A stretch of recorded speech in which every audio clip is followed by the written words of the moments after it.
I begin today with an introductory protocol of my own making. It is a courtesy used internationally when entering discussions concerning indigenous peoples. Borebevi Borkaide. I wish to acknowledge Sápmi as the indigenous region that extends across the current nation-states of Norway, Sweden, Finland, and Russia, and that makes this country an indigenous Norway. I pay respect to this land, to all the elements that compose it, human and non-human, and to Sami forefathers and Sami foremothers, custodians to it all. These spheres of life are molded by indigenous histories dating back 12,000 years. This is a land of conflict, past and present, in need of a new socio-political contract of reconciliation and decolonization. And I also pay respect to indigenous Oslo, a city which has one of the largest numbers of Sami people within the national borders of Norway and the Nordic region. Gitu. Once upon a time, there was a future. Society was spurred into a process of transformation, and this future was heralded by the historic events of '79, central to the Alta-Guavdageno action. Many still remember the historical Sami hunger strikes in front of the Norwegian Parliament in Oslo, in which artists took center stage, or the occupation of Prime Minister Brundtland's office by 13 Sami women. And yet, the action also brought significant fraternity, where many Norwegians joined forces with Sami river and land protectors. '79 shook Norway into a novel awakening. Popular culture was quick to show how events had captured the nation's social imagination, and who can forget the Eurovision contest performance of the song Sami Soil, Sami Aidnan. Their lyrics celebrated the hunger strikes with the words, "In front of Parliament they sat, the yoik was heard day and night." Always ahead of his time, the Sami artist and intellectual Ailo Hash led the path of decolonization in many ways. Unconscious of the powerful legal debates for indigenous rights across the globe at the time, Ailo Hash secured the acceptance of Sami peoples into the larger international indigenous family. 370 million strong, not a minority. During the first meeting of the World Council of Indigenous Peoples of '75, his yoik in Port Albany, Turtle Island, Canada, was said to electrify the audience and remove any shadow of doubt that the Samis, despite their white skin, were indigenous. But why should he utter such words of despondency only 6 years after the high point of the Alta action that you see here? I thought I would peep into the future and saw nothing. Partly, the answer lies in his early understanding that Sami spirit, as encapsulated by the Chehasve political movement of 1970 and a driving force to Alta, was stagnating. This inflected the divided debates of the times between those who thought that only a Samidigi mirroring the Norwegian system would enable dialogue, and those compelled to seek self-determination through a political structure inherent to indigenous thinking. Fast forward to 2017, and we can perhaps comprehend Ailo Hash's gloom. In Sápmi today, the belief is widespread that the decolonizing process in Norway has stepped back 30 years, and the urgent question of spiritual decolonization has not yet been addressed nationally. Only a few weeks ago, the first workshop on this issue was held at the Sami University of the Applied Sciences in Guavdageno. And the recent Pocahontas case, and the comments about the legitimacy or not of the Samidigi, and the reaction to them in social media and the press, points to a deep erosion in the commitment to the Sami agenda. The significant budget cuts in Tronte 2017, the legal battles to preserve Sami reindeer herding and inland and in coastal Norway, the proposed 10 million kroner cut to the Samidigi budget, all point in that direction. The general lack of mainstream press covering Sami affairs is most remarkable. These events and others show us that fundamental Sami socio-political and cultural questions remain unresolved in Norway, and amongst them, a critical one for the culture section. how many Sami art critics, academics, artists, organizers, curators are part of leading national cultural and mediatic institutions out of Sápmi, and I include Oka here too. Cultural power has to be distributed. This is urgent. For us in the arts, this dysfunction is disheartening, given the phenomenal recognition that indigenous practitioners have had globally. Cargros Tagish curator Candice Hopkins took a key role in Documenta 14 this year, presenting a large number of indigenous artists, including 8 Sami practitioners, a record. Documenta 14 has brought indigenous discourse irrevocably onto the arts' global agenda. In this year's Venice Biennial, Aboriginal artist Tracy Moffat featured in the National Pavilion of Australia, a pavilion which, by the way, presented their first show of an Aboriginal artist already in 1990. And Lisa Reihana took the Aotearoa/New Zealand Pavilion. Preparations are now underway for the upcoming edition of the prestigious Sakahan, International Indigenous Art Quadrennial in Toronto. Let us consider cultural policy in Turtle Island, Canada, in Australia, in Aotearoa, New Zealand. Their art councils are led by indigenous executives, such as Steve Loft, of Mohawk descent, or Lee Ann Chunipa Buckskin, of Narunga descent. Their mission statements declare their indigenous commitment. Similarly, their major museums are proud of having indigenous curatorial and conservation teams at the helm, people such as Aboriginal Nichi Compton, Heather Igloliorti, who's an Inuk scholar and curator and chair in Concordia University, and Gerald McMaster, Plains, Cree, and Blackfoot's board of director at the power plant in Toronto. They have power, and they make national cultural policy that contests hegemonic and colonial narratives of nationhood. We stand today in the Congress of the Arts Council of Norway, and there is no better forum in which to act to transform Norway into the decolonization leader that it started to be almost 4 decades ago. We in the art world have the power to instigate that transformation. This is the goal of Oka's work over the last years, and which I will comment upon later. And this goal catches its breath from the planetary strength with which indigenous thinking is affecting culture, in the decanonization of knowledge and infrastructures, and in the indigenization of current environmental, scientific, and climate change debates. If I place such an accent on the late 70s and 80s, it's because the massive mobilizations of indigenous peoples during these years demanding cultural and environmental rights heralded an era of new international indigenous futures, and Alta was part of them. This was the period of the longest walk of 1978, and of the Maori uprisings, such as the occupation of Bastion Point in 1978 by the Orakei Maori Action Committee, and the mobilizations of Ottawa's Parliament Hill of 1981, where 6,000 strong First Nations groups demanded protection of Indigenous rights within the Canadian Constitution. These socio-political events were part also of a wider zeitgeist in art theory.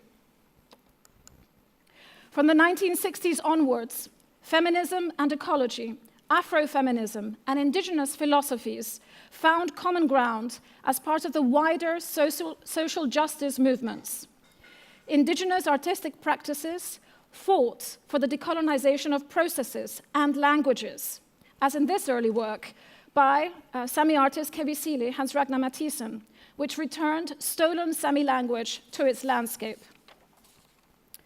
Afro-American poet Audre Lorde's writings of the late 70s claimed the interconnectedness of race, class, ethnicity, and species, or intersectionality, as it's called today. And in 1979, the French philosopher Jean-François Lyotard wrote The Postmodern Condition, whose theory was largely influenced by these earlier social movements, as well as by witnessing the Holocaust, the end of French colonialism, and the decline of the Soviet bloc. Lyotard, in his 1979 book, announced the end of modernity as defined by a grand narrative, and questioned modernity itself as a monopoly of power. He also heralded a postmodern era of multiple narratives. As canonical Western theory was challenged in the 70s, the 80s and 90s saw a growing body of post-colonial and postmodern theory emerging. The list of authors is long. Indigenous scholarship gained recognition too in these years, as discourse that stood on its own 2 feet and declaring that there can be no post-colonial theory for indigenous peoples who are still today under colonial settlers' domination. Together, their scholarship has transformed universities, museums, biennials, and is documented within such forums as the highly influential journal Third Text, whose editorial board I was part of in the late 90s. Indigenous theorists like Maori Linda Tuhiwai-Smith, her groundbreaking publication, Decolonizing Methodologies of '99, transformed the field of educational research and critical epistemology. And in Sápmi, Rauno Kuokkanen, Harald Gaski, Gunvor Guttorm, and so many others have made tremendous contributions to indigenous scholarship, as have Kanawake scholar Tayayake Alfred of Turtle Island, Canada, for example. Amongst other forums, I would also point to the Alternative Journal, founded in 2005 in Aotearoa, New Zealand, a highly influential platform to document global indigenous scholarship. All of this has developed in tandem with a growing corpus of indigenous law worldwide, including legal scholars like Maori Claire Charters and indigenous Hawaiian Mililani Task, and in Sápmi, of course, prestigious figures such as Matthias Oren, Oyvind Ravna, and Anders Zombie. And one cannot ignore the growing influence within Western theory of ecological studies in an era of massive botanical and zoological extinction. Nor can one disregard the questioning of humans' position within the world and their relation to others, all of which have been formulated within the fields of object-oriented ontology, new materialism, ecofeminism, and what has been heralded as the Anthropocene era by some, or the Necrocene era by others.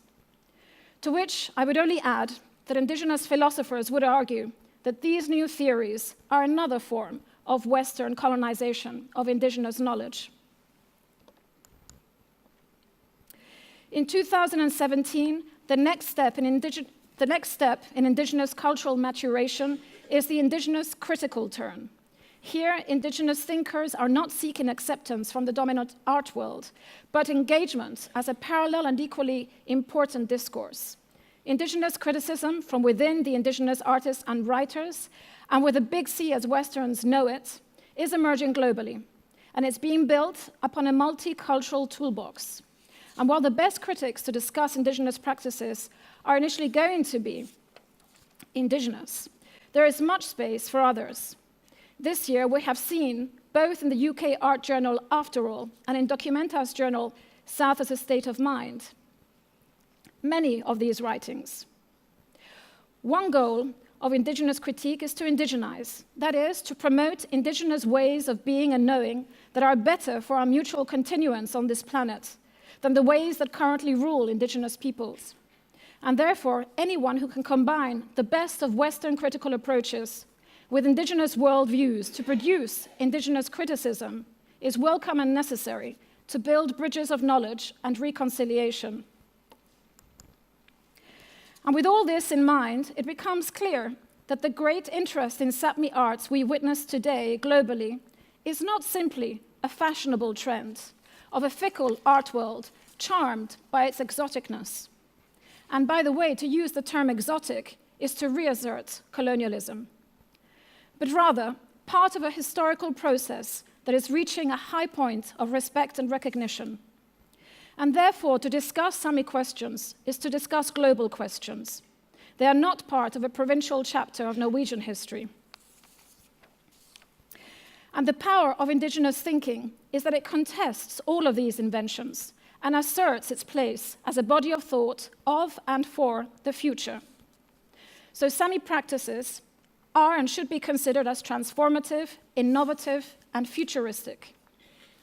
As much as post-colonial and indigenous thinking have broadened the reference terms of historical art history, diversification today is still often tokenistic.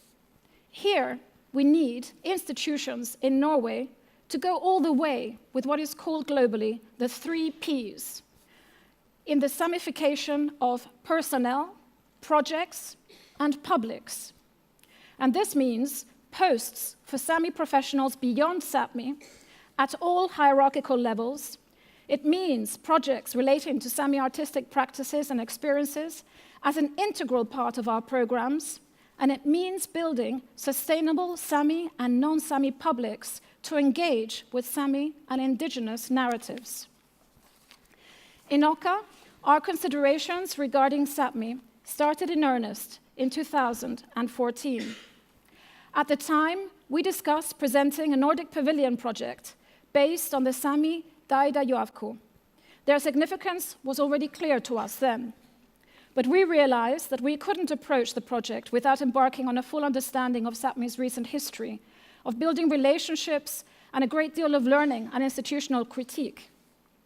So in 2015, we started in earnest to engage in a long-term connection with Sápmi. And along the way, we have been impacted by the generosity and the inspirational practices of Sami artists, scholars, leaders, as well as other Sami thinkers, but also civilians and allies to Sápmi.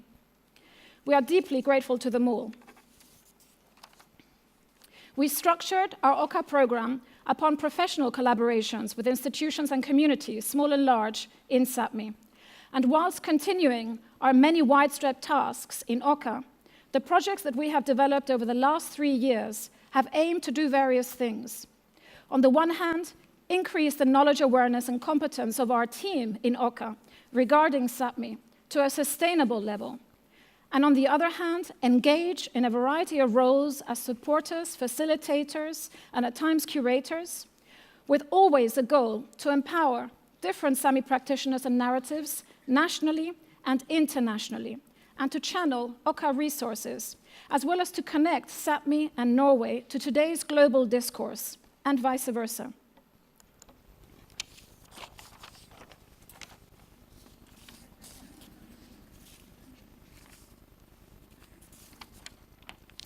The projects have been many: documentary film commissions portraying Sami thinkers, discussions and screenings in Tromsø as part of Pile of Sápmi, a symposium addressing the challenges of Western museology as it faces the indigenous turn.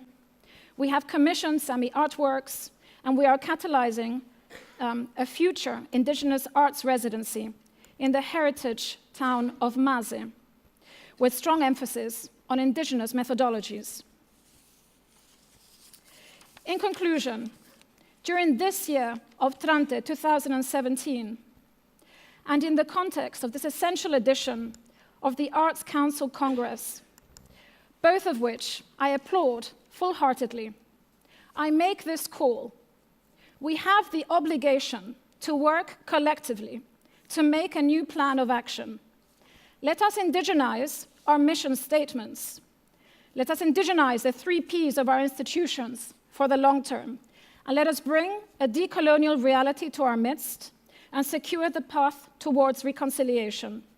Let us find the Sami within us all, and in so doing, we will recapture the promise of a future that was heralded 38 years ago. Let us pledge ourselves to action so that together we transform Ailo Hash's Morning Tones of 1985 into a powerful celebration that, if I may be so bold, would read as thus: I thought I would peep into the future, and I saw the sun. Girtu.